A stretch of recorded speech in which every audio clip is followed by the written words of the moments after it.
To look into a mirror is to engage in a profound and ongoing case of mistaken identity. We gaze at the contour of the jaw, the mapping of lines etched by time around the eyes, the pigmentation of the skin, and the biological machinery that breathes, pulses, and moves through the physical landscape. From the earliest dawns of our cognitive awakening, we are conditioned to point to this organic vessel and declare without hesitation that this is who we are. We bind our names, our histories, our triumphs, and our catastrophic griefs to a collection of flesh and bone that is constantly shedding its cells, remaking its marrow, and marching steadily toward its own inevitable decay. Yet, if one pauses in the quiet spaces between thoughts, a subtle but revolutionary question begins to vibrate within the corridors of the mind. And who is the one doing the looking? Who is the witness that observes the face in the glass, notices the slowing of the breath, and feels the heavy weight of the physical form? The moment this inquiry takes root, the illusion of absolute somatic identity begins to fracture, revealing a vast and luminous truth that changes everything. You are not a body, you are an awareness inside one. To understand this distinction is to step out of a cramped, dimly lit theater and into the infinite expanse of an open night sky. For most of our lives, we sit trapped in the front row of our own biology, utterly convinced that we are the movie playing on the screen. When the body feels pain, we say, I am hurt. When the body ages, we say, I am fading. And when the body experiences the chemical surges of fear or desire, we sublace ourselves entirely within those sensations, drowning in the somatic currents of the flesh. We forget that the screen itself is untouched by the fires and floods of the film. This biological avatar we inhabit is a magnificent, highly sophisticated biological spacesuit, custom-built to navigate a dense, three-dimensional ecosystem. It is an instrument of localized perception, a sensory antenna designed to convert the wild frequencies of the universe into the digestible data of touch, sound, sight, and scent. But an astronaut does not confuse themselves with the pressurized suit they wear to walk on the lunar surface, nor does a driver believe they are the metallic chassis of the vehicle they steer through traffic. We are the pilot, the hidden voyager, the silent consciousness that resides within the intricate, coiled architecture of the physical form. This shift in perspective is not a mere intellectual exercise or a comforting philosophical abstraction. It is a fundamental realignment of reality that rescues the self from the tyranny of impermanence. When we look out at the cosmos, we see a universe governed by a beautiful, hidden architecture, an intricate web of universal laws where energy is never truly lost, only translated from one state to another. In this cosmic tapestry, the body is a beautifully transient construct, a temporary gathering of stardust borrowed from the earth, configured for a brief evolutionary moment, and destined to be returned to the soil. If we are nothing more than this physical assembly, then our existence is a tragic spark, a fleeting anomaly destined to be permanently snuffed out by the passage of time. But when we recognize ourselves as the underlying awareness, the container rather than the contents, we realize that we are plugged into a much deeper current of existence. We are the localized expression of a universal consciousness, looking out through the windows of these biological eyes to experience the marvel of creation from a specific, unique vantage point. Consider the nature of deep sleep, or the moments of profound, meditative stillness. When the external senses quiet down and the clamor of the physical world recedes, the body remains draped across a bed, virtually paralyzed, its metabolic functions ticking away in the dark. In those hours, the waking identity of the body dissolves. So you no longer carry the weight of your gender, your age, your race, or your physical limitations. Yet, something remains completely intact. There is a continuous, unbroken thread of beingness that survives the temporary shutdown of the somatic ego. You wake up in the morning knowing you existed through the night, even if the brain cannot retrieve a concrete narrative of the hours spent in the deep void. This enduring quality of presence is the true self. It is the steady, unblinking eye of awareness that remains perfectly operational, whether the body is running a marathon or resting in the profound stillness of slumber. It is an internal sky across which the clouds of physical sensations, thoughts, and emotions drift. The clouds may be dark and stormy, or they may be light and radiant, but the sky itself remains fundamentally unaltered, spacious, and free. Living with the absolute conviction that we are our bodies creates an undercurrent of existential terror that tethers us to survival-driven patterns of behavior.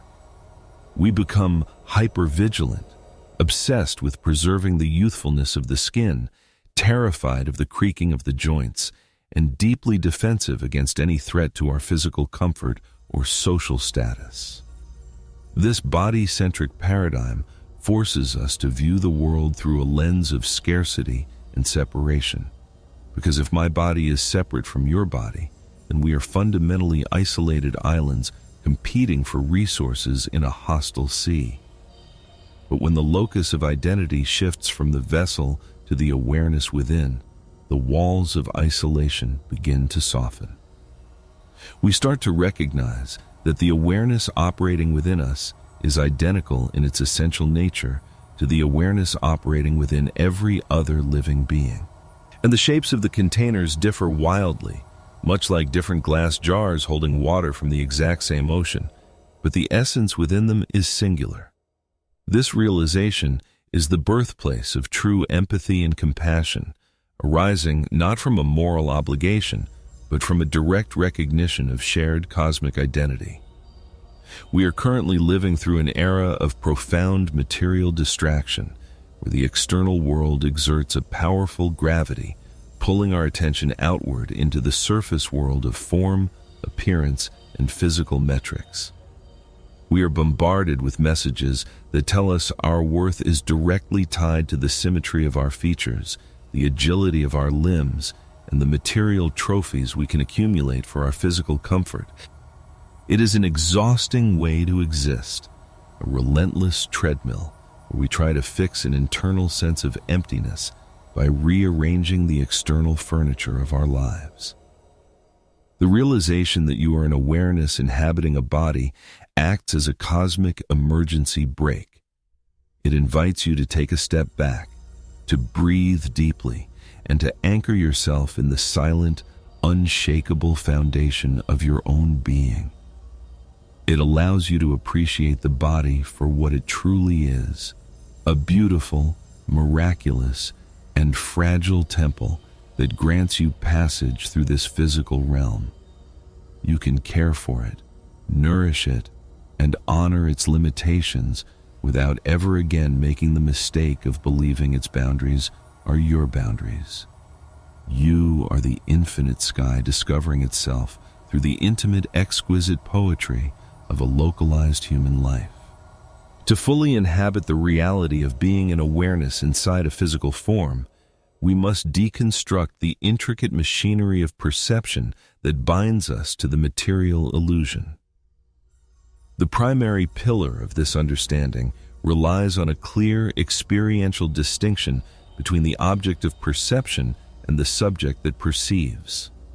In our ordinary, unexamined state of consciousness, these two dimensions are fused together in a chaotic, psychological amalgam. We feel a tightening in the chest, and we instantly declare that we are anxious.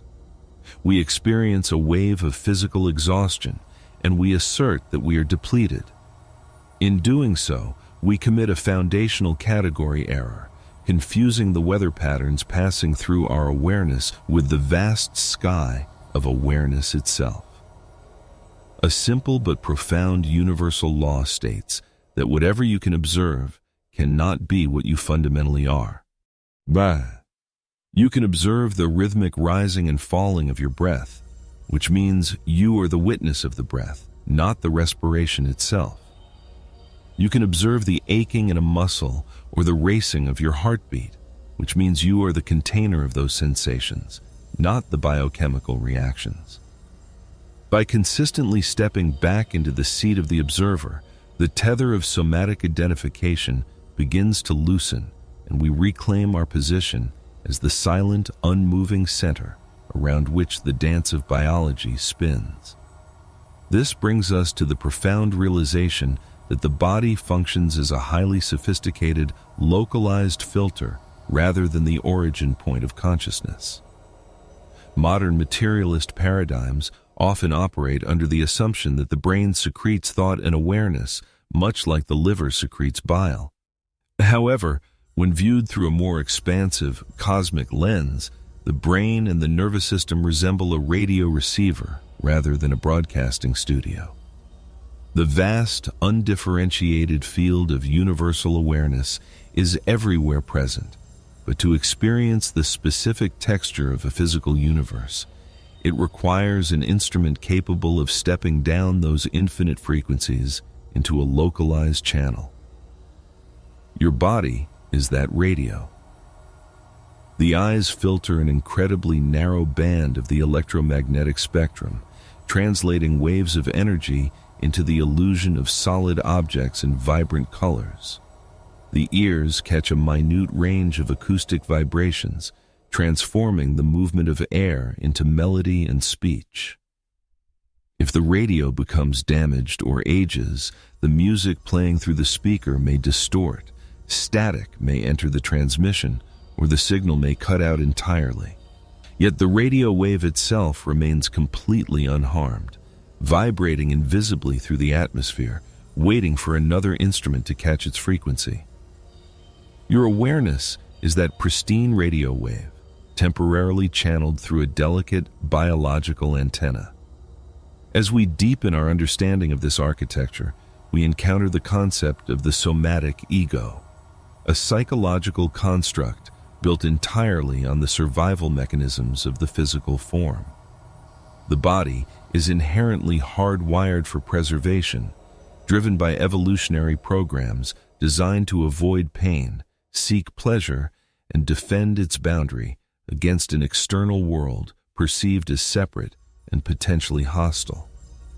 When we completely mistake our identity for the body, these primal survival drives hijack our higher consciousness, and we become hyper-reactive, viewing every emotional slight, social rejection, or shift in circumstance as a mortal threat to our existence.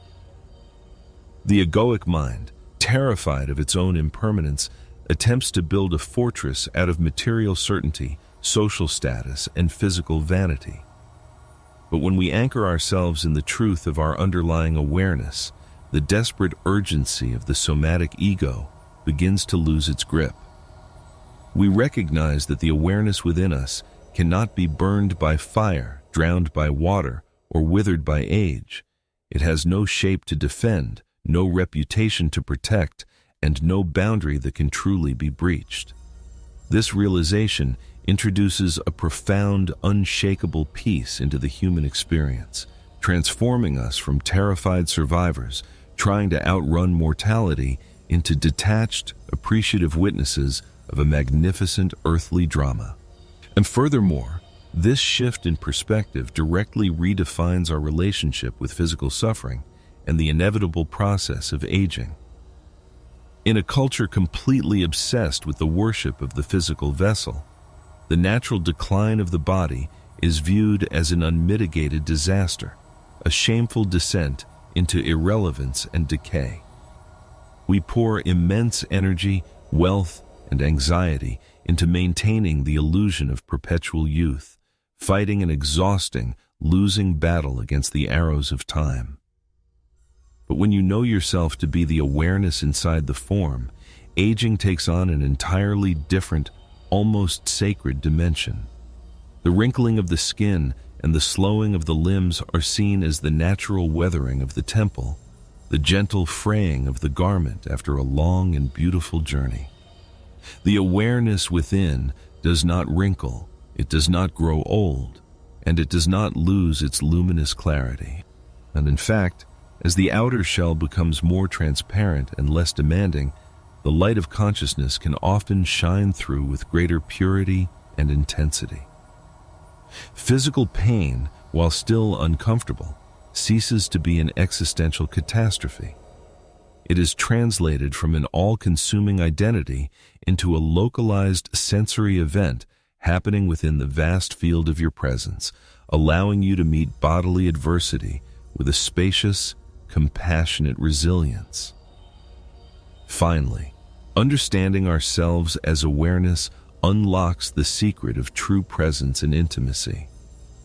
When we meet another human being from the level of body identity, we see only a collection of labels, labels defined by age, gender, race, attractiveness, and social standing. We judge, we compare, and we project our own insecurities onto their form, remaining completely blind to their actual reality. But when we operate as an awareness interacting with another awareness, a silent, wordless recognition occurs.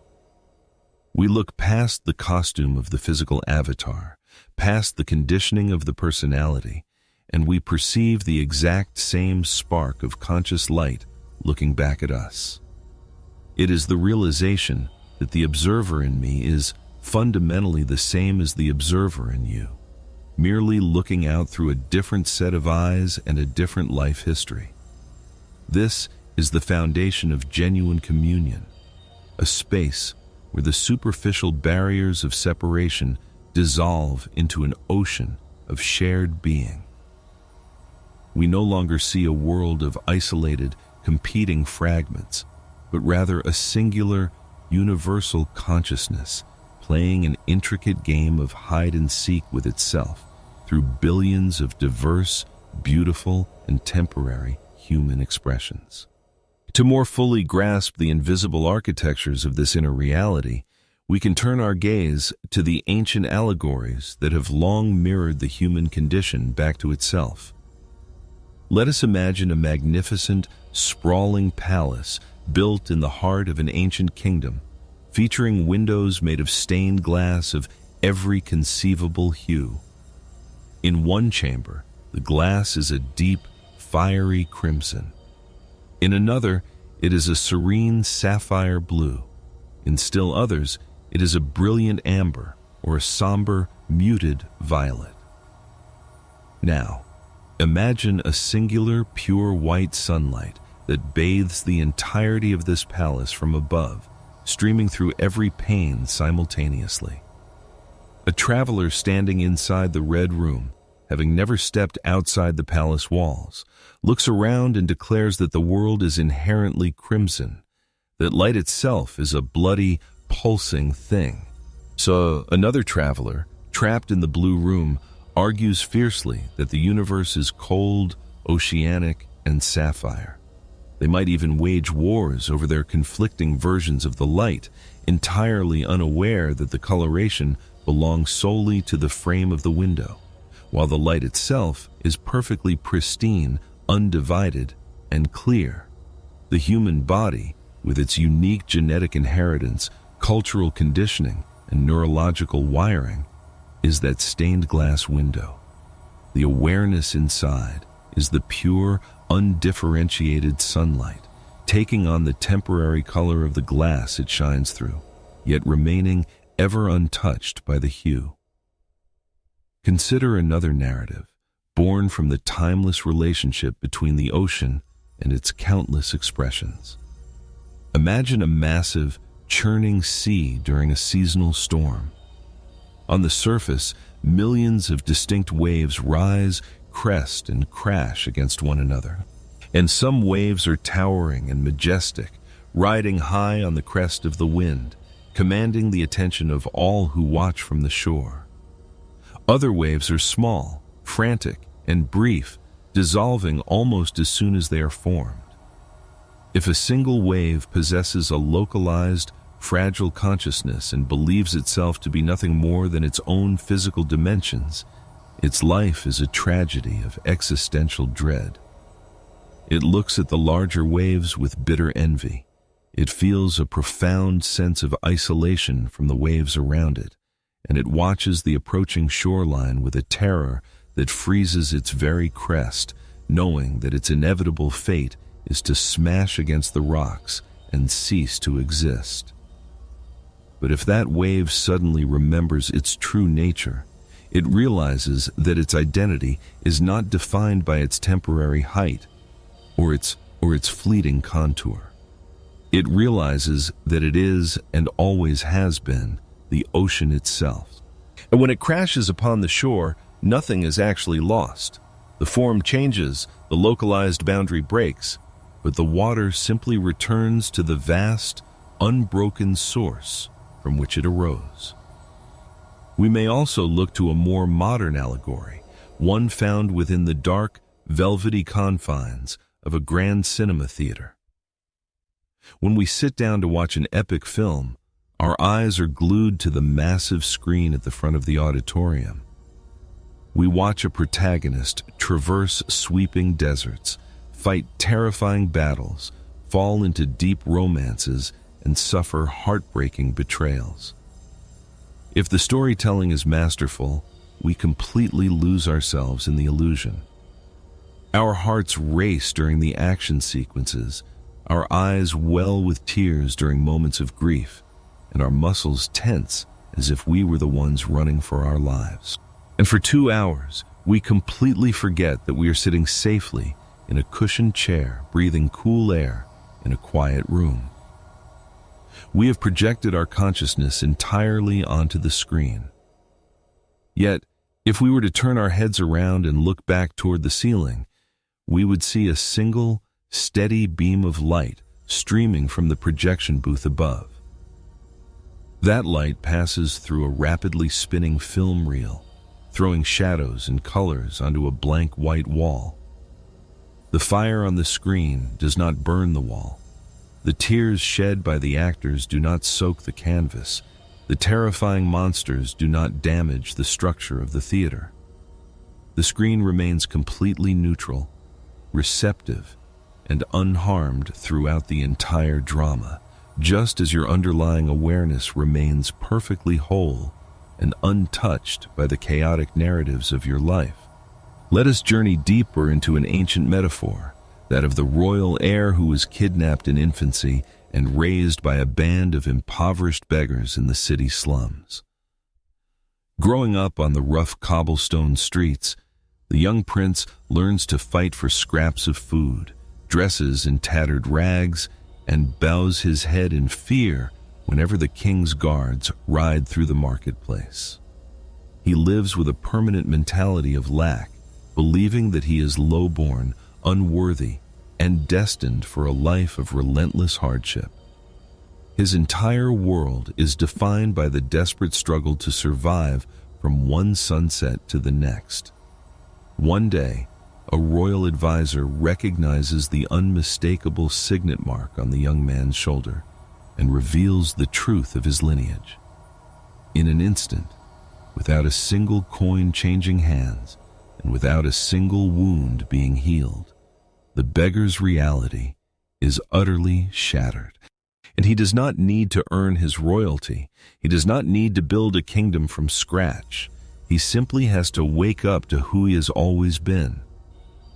When you realize you are not the fragile, begging body that is constantly terrified of lack and mortality, but rather the sovereign awareness that inherits the entire cosmos, the rags of your psychological insecurities fall away, exposing the timeless nobility of your true being.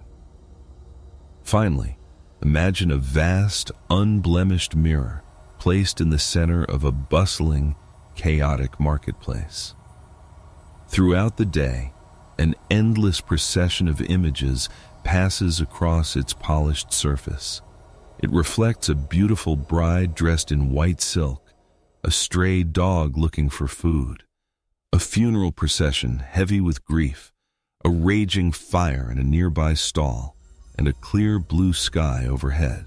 And the mirror welcomes every single image with absolute impartiality, holding nothing back, judging nothing as ugly or beautiful, and resisting nothing that enters its field of view.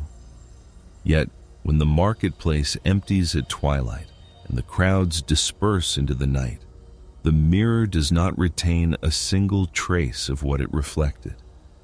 It is not stained by the smoke of the fire, it is not weighed down by the sorrow of the funeral, and it is not made proud by the beauty of the bride. It remains exactly as it was in the morning, empty, pristine, clear, and perfectly ready to reflect whatever the new dawn brings. Your awareness is that cosmic mirror, and the body, along with the thoughts and world it encounters, is merely the passing show. You do not need to clean the mirror of your soul, you simply need to stop clinging to the reflections. To transition from the ethereal heights of cosmic philosophy into the gritty reality of everyday life requires a translation of understanding into action. Recognizing that you are an awareness inhabiting a body is not an invitation to dissociate from the world, nor is it a justification to neglect the physical container. Rather, it completely redefines how we engage with our daily existence, starting with the pervasive experience of modern stress. When we live under the assumption that we are our bodies, every demanding email, financial strain, or social disagreement triggers a full-blown biological survival response. The nervous system floods the bloodstream with adrenaline and cortisol, treating a temporary professional hurdle as if it were a saber-toothed tiger lurking outside a cave. Well, by practicing the conscious shift into awareness, we introduce a powerful psychological buffer between the stimulus and our response. We learn to observe the tightening of the stomach, the shallowing of the breath, and the racing thoughts as localized biochemical weather patterns. We can say to ourselves, I am observing a wave of stress passing through this body, but I am the spacious presence in which this wave occurs. This simple pivot instantly disarms the feedback loop of anxiety, allowing the nervous system to return to a state of equilibrium far more rapidly. This understanding also brings about a profound revolution in our relationship with health, wellness, and self-care. In a society driven by body identity, health practices are frequently fueled by a toxic mixture of vanity, fear, and self-punishment. And when we exercise out of a hatred for the shape of our flesh, or we diet out of a desperate terror of aging and disease, when we step back into the seat of the awareness, care for the body shifts from a frantic defensive strategy to an act of deep stewardship and gratitude. We look at the body not as our identity, but as a magnificent borrowed vehicle that allows us to experience the tangible wonders of this world. We feed it nutritious food, grant it restorative rest, and move it with joy, not because we are trying to fix a broken identity, but because we are honoring a sacred instrument. If the body encounters illness, the diagnosis is met with practical intelligence and compassionate presence, rather than existential despair. So, the illness is understood as a condition affecting the vehicle, not a corruption of the driver, preventing the psychological suffering that so often exacerbates physical ailments. Furthermore, this perspective completely reshapes our communication and relationships, liberating us from the exhausting game of egoic projection. Most interpersonal conflicts arise because two somatic egos are desperately trying to defend their boundaries, validate their separate identities, and manipulate one another for validation or safety. When you ground yourself in the realization that you are the underlying awareness, the need to constantly prove you are right, defend your reputation, or win every argument dissolves. You become a highly receptive, deeply listening presence. In the middle of a heated disagreement, you can observe your own body's defensive reactions, the heat rising in the face, the urge to interrupt, the tightening of the jaw, without being controlled by them. This allows you to respond from a place of clear, centered wisdom rather than blind reactivity. Moreover, because you recognize the same awareness operating within the person standing across from you, you can see past their anger, their conditioning, and their defensive armor. You can address the true essence of the individual, diffusing hostility with an authentic empathy that leaves the egoic mind completely disarmed. In the professional realm, anchoring your identity in awareness unlocks an unprecedented level of creativity, resilience, and vocational freedom. When our self-worth is entirely tied to our physical performance, our productivity metrics, and the external titles our bodies accumulate, we operate in a state of chronic underlying paralysis. The fear of failure becomes a fear of annihilation, causing us to play small, avoid creative risks, and suffer immensely under the weight of imposter syndrome. Shifting into awareness reveals that your intrinsic value is already absolute, independent of your career achievements or material possessions. This realization provides an unshakable foundation of inner security, transforming your work from a desperate search for identity into a joyful channel for creative expression. Failure is no longer a devastating verdict on your worth, but simply valuable data indicating that a specific approach didn't work.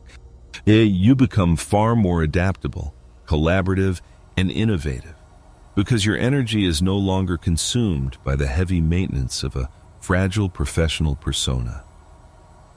Finally, this internal shift completely changes our relationship with time and the frantic pacing of contemporary life. The modern world is caught in a relentless, linear sprint toward the next moment, driven by the body's acute awareness of its own mortality. We rush through our mornings to get to our afternoons, rush through our tasks to reach our weekends, and rush through our youth to accumulate security for our old age, completely missing the texture of our lives in the process. When you recognize that you are the timeless awareness inside the form, you realize that you are always rooted in the eternal present, and the past is nothing but a collection of memory traces appearing in your awareness right now, and the future is an imagined mental projection also occurring in the present. This insight allows you to drop out of the exhausting race against the clock and step into the deep, vertical dimension of the current moment. You begin to appreciate the exquisite poetry of the mundane, the warmth of a morning cup of tea, the complex geometry of a leaf, the sound of rain against a window, and the simple, profound miracle of drawing a single breath inside a living, breathing form. We stand at a monumental crossroads in the evolution of human consciousness, suspended between an old, exhausting paradigm of material separation and a nascent awakening into our true, luminous nature. To look back over the landscape of our lives through the lens of this realization is to see a long, intricate journey of homecoming. We have spent decades wandering through the labyrinth of the world, entirely convinced that we were the temporary, fragile vessels navigating its harsh and unpredictable terrain. We have wept over the changes in our mirrors, trembled at the thought of our physical limitations, and allowed our boundless inner light to be compressed into the cramped, defensive architecture of the somatic ego. Through all those years of mistaken identity, through every dark night of the soul, and every fleeting summit of earthly success, the silent witness within us has remained perfectly intact, waiting with infinite patience for us to turn our attention inward and remember who has been steering the ship all along. The invitation to step into this truth is not a call to escape from the world, but rather a summons to truly inhabit it for the very first time. When you fully accept that you are not a body, but an awareness inside one, the world ceases to be a terrifying battleground of survival and transforms into a magnificent, living canvas for creative expression. The desperate urgency to defend a fragile personal history dissolves, replaced by a profound, unshakable spaciousness that can welcome any experience with grace and equilibrium. And you no longer walk through life as an isolated fragment fighting against an external universe. You walk as the cosmos itself, localized into a brilliant human form, experiencing the exquisite contrast of joy and sorrow, density and light, form and formlessness. This is the ultimate liberation promised by the sages, mystics, and philosophers throughout the ages, a freedom that does not require you to change a single external circumstance of your life, but simply demands that you wake up to the reality of the one who is experiencing it. Let this understanding settle deeply into the marrow of your being, operating as a quiet, revolutionary force in your daily existence. When you wake up tomorrow morning, before you check your notifications, before you review your schedule, and before you sublace yourself in the demands of your personality, pause for a single, sacred moment in the dark and feel the weight of the physical form resting on the bed. Notice the rhythmic, involuntary tide of the breath, and then ask yourself, what is the nature of the presence that is aware of all this? Anchoring yourself in that wordless space of beingness allows you to put on your physical body like a beautiful royal garment, stepping out into the day with a sense of wonder, stewardship, and profound lightness. You can meet the chaotic demands of the marketplace, the shifting tides of your relationships, and the inevitable vulnerabilities of your flesh with a steady, compassionate heart, knowing that the real you is anchored in an eternal foundation that can never be shaken. The call to transformation is a daily, moment-by-moment choice to step back from the screen of the movie and reclaim your position as the light in the projection booths. It is a commitment to look at the people around you and see past the fleeting costumes of their age, gender, and social standing, recognizing the identical spark of conscious awareness looking back at you through their eyes. By living from this centered foundation, you become a living transmission of peace in a world drowning in reactivity and fear. You become a sanctuary for others, a reminder that beneath the turbulent, fractured surface of human affairs, there flows a singular, undivided ocean of universal consciousness. Walk forward into the mystery of your life with your head held high, honoring the magnificent biological temple that grants you passage through this physical realm, but never again mistaking its boundaries for your own infinity. You are the timeless sky discovering its own grandeur through the intimate, exquisite poetry of a human life.